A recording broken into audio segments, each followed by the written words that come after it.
Tay, baon ko po. Aalis ka na ba, anak? Maaga pa naman. Kumain ka muna. Tay, ano ba? Bigyan mo ba ako ng baon o hindi? Siyempre, bibigyan kita. Ang dali lang. Nakato. Ano to? 50 lang? Pasensya ka na, anak. Binili pa kasi ako ng ulamin natin. Ano naging pagkain yan? Eh, ikaw lang ata makakakain yan eh. Kaysa na ulit, anak. Sige, ganito na lang. Pupuntahan na lang kita sa school mamaya. Tapos dadalhin ko yung pagkain binili ko para sa iyo. Huwag na huwag kang pupunta sa school mamaya ah. Nakakahiya ka. Eya! Eya!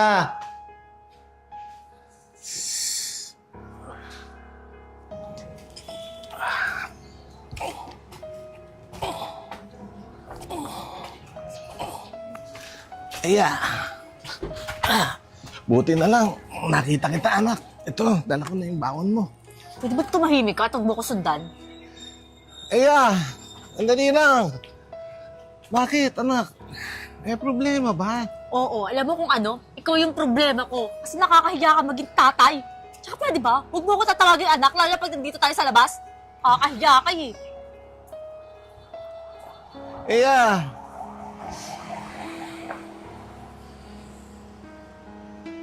MG! Handa ka sa akin babae ka bukas. Ay mo sino matapang na babae, yun naman pala. Yun po yung tatay. Let's go.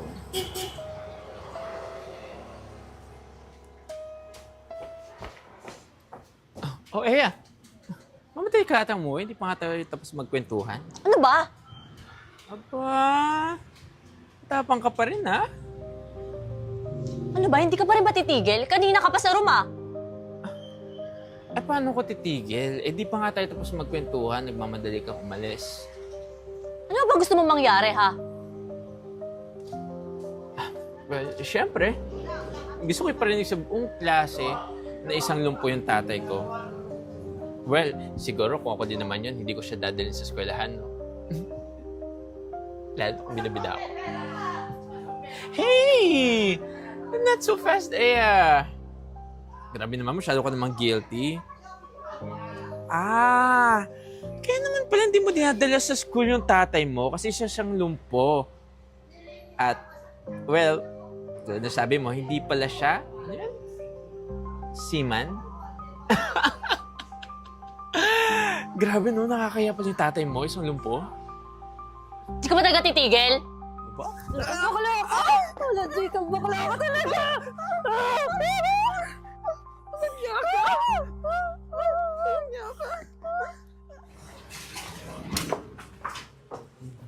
Anak! Oh, ba't ganyan itsura mo, anak? Ba't gulo-gulo yung buhok mo? Anak, may maganda nga pala akong balita sa'yo. Nakatanggap ako ng ayuda sa barangay. May panghanda na tayo sa birthday mo. At sino naman nagsabi sa'yo gusto ko dito mag-birthday? Bakit, anak? Aalis ka ba? Saka pupunta. Sa lugar kung saan wala ka. Ha? Talaga, anak? Aalis ka? Talaga bang hindi na tayo magkakasama sa birthday mo? Ano ba, tay? Paulit-ulit ka ba? Ilang beses ko bang sasabihin sa'yo na ayaw nga kitang kasama? Tsaka alam mo ba kung bakit ganito yung itsura ko ngayon? Dahil nakipag-away ako dahil sa'yo! Alam mo, kahit kailan malas ka talaga sa buhay ko eh. Bakit kasi sa dinami-dami ng tao sa mundo, ikaw pa yung naging tatay ko? Sana namatay ka na lang eh.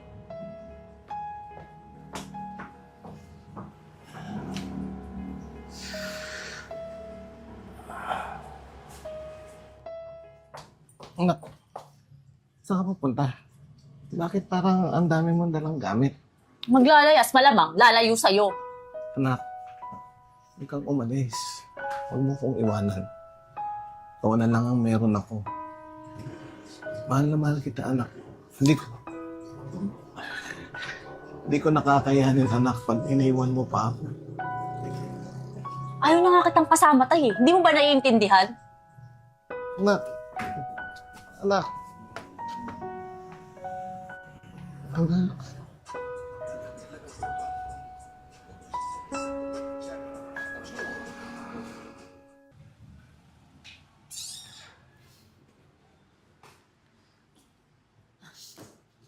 Wala pa rin palang pinagbago yung lugar na to.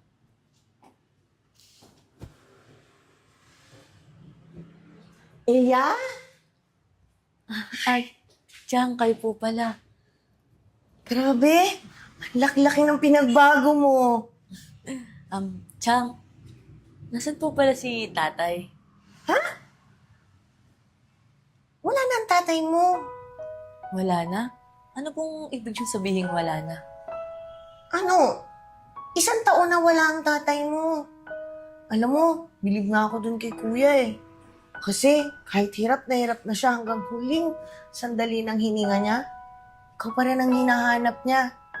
Tapos, hirap na siya magsalita pero lagi nga sa amin sinasabi, hanapin ka daw namin.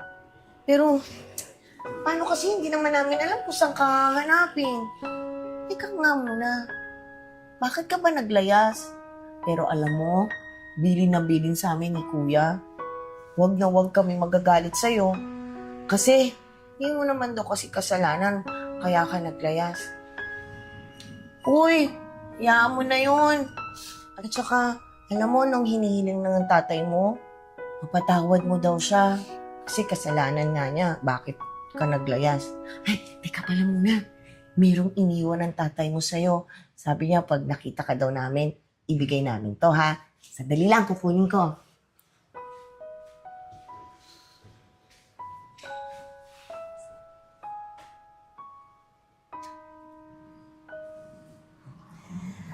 O, ayan. Ayan yung iniwan sa'yo ni Kuya. Alam mo, sobrang mahal ka talaga ni Kuya. Pero, Eya, alam mo ba kung bakit napilay si Kuya? Hindi po eh. Bakit? Hindi po ba pilay dati si tatay? Naku hindi Ang galing-galing kaya ni Kuyang atleta. Pero, tinago niya kasi yung mga litrato niya tsaka yung medalya niya simula nung napilay siya.